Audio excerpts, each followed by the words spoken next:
Very well, and that is also powerful. I'm looking at the challenge of keeping your word as a dad. So you say you're having dinner at 7 and work comes up. How do you jump that hurdle to your family? They know you're supposed to be there at 7.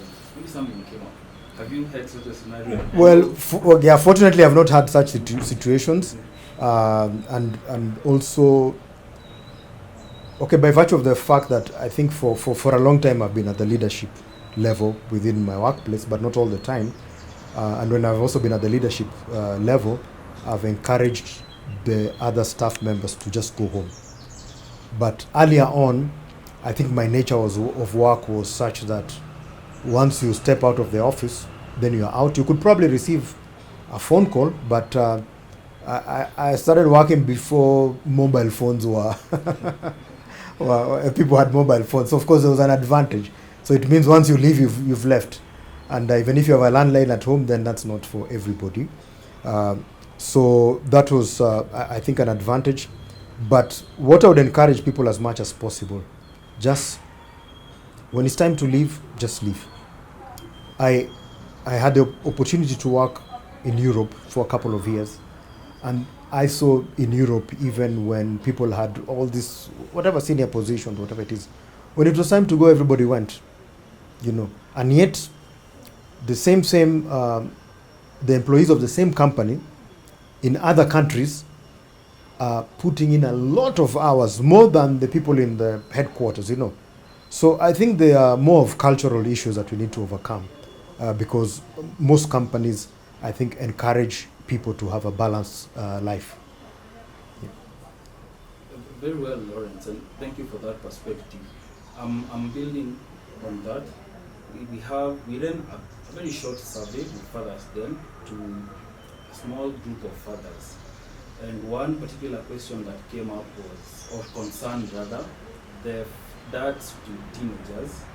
They were finding it a bit hard to talk to them, to reason with them, and also the aspect of, especially for boys, they actually go or rather skew their conversations towards the mom and block out the dad, or the other way around there.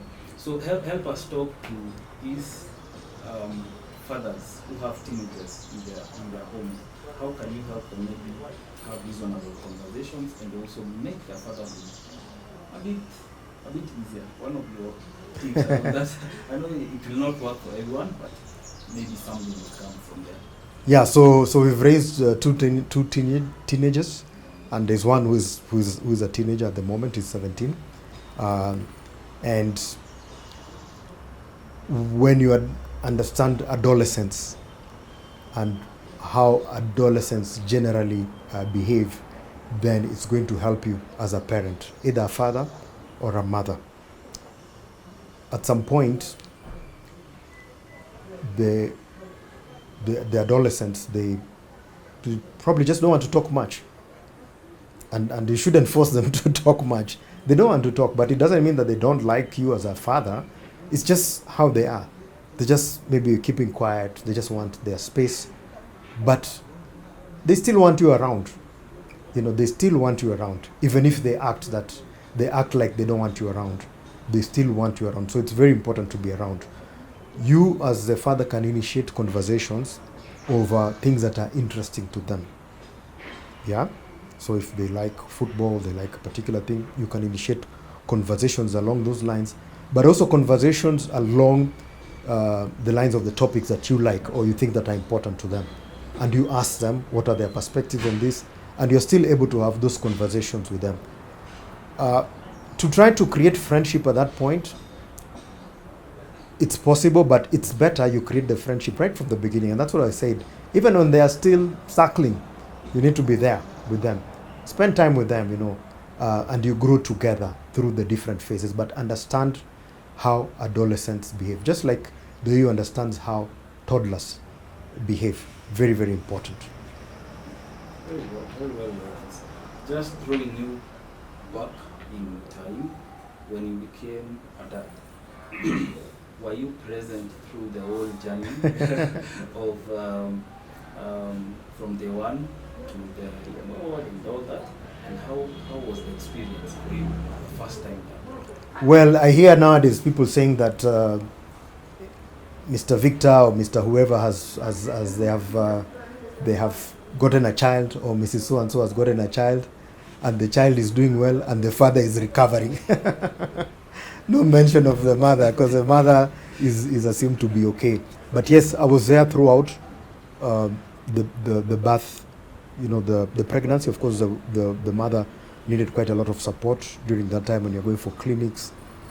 We went together, I think almost all of them, most of them I would say, and followed up with the doctors. If there was any kind of symptoms that was presenting itself, just followed up with the doctors, being there in the labor ward, being there also during the delivery itself.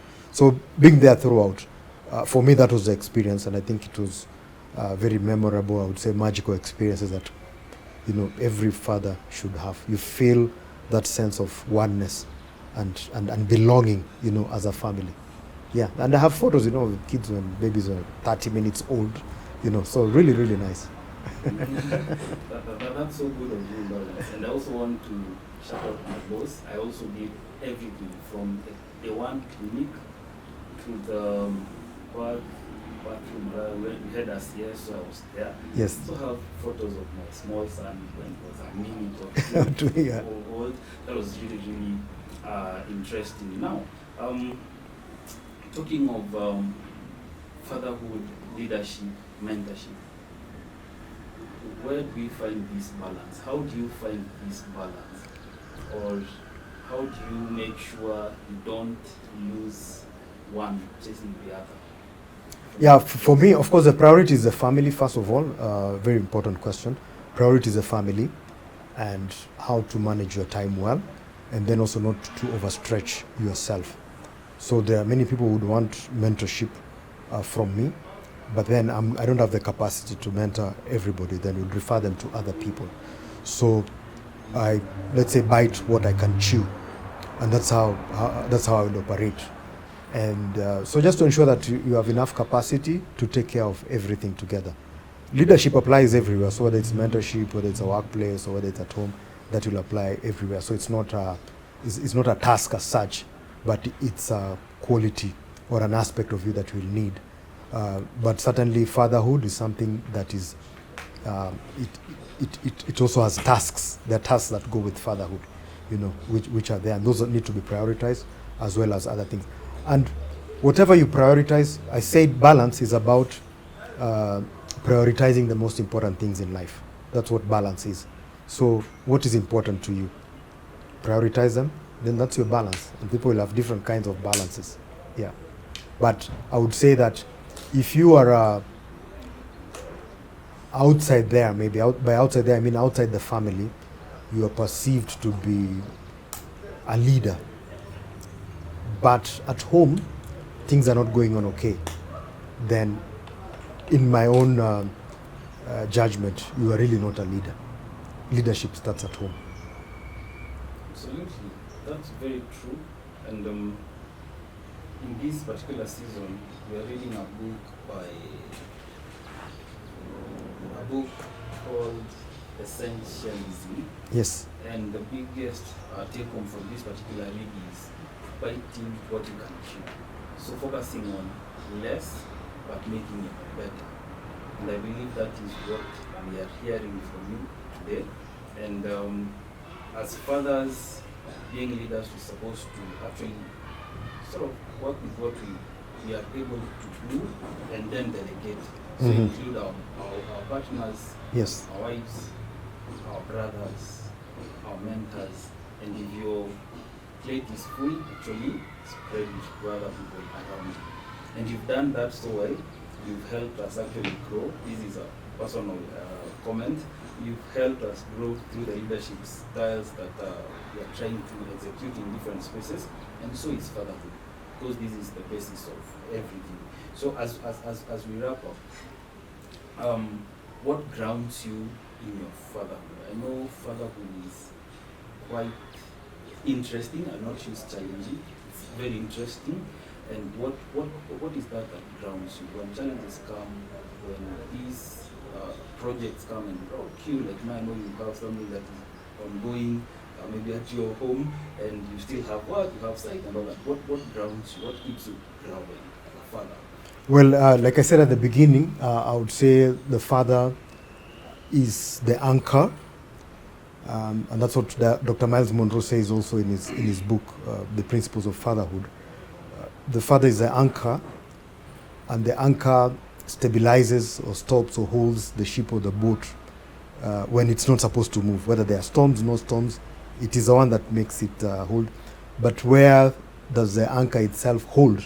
So the anchor, holds onto a rock, onto some rock that will, just make sure that the ship doesn't move. And in my case, who is the rock or what is the rock? In my case, the rock is God, just belief in God.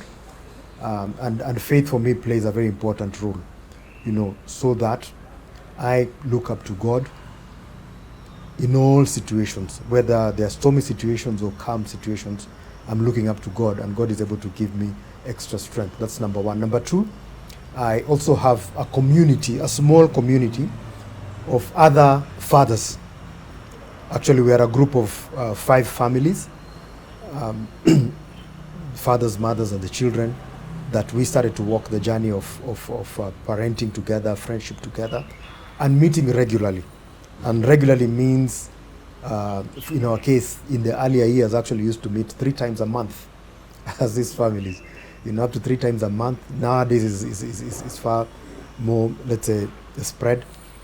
And why did we do this? So that we could also be able to anchor onto each other, and help each other and support each other.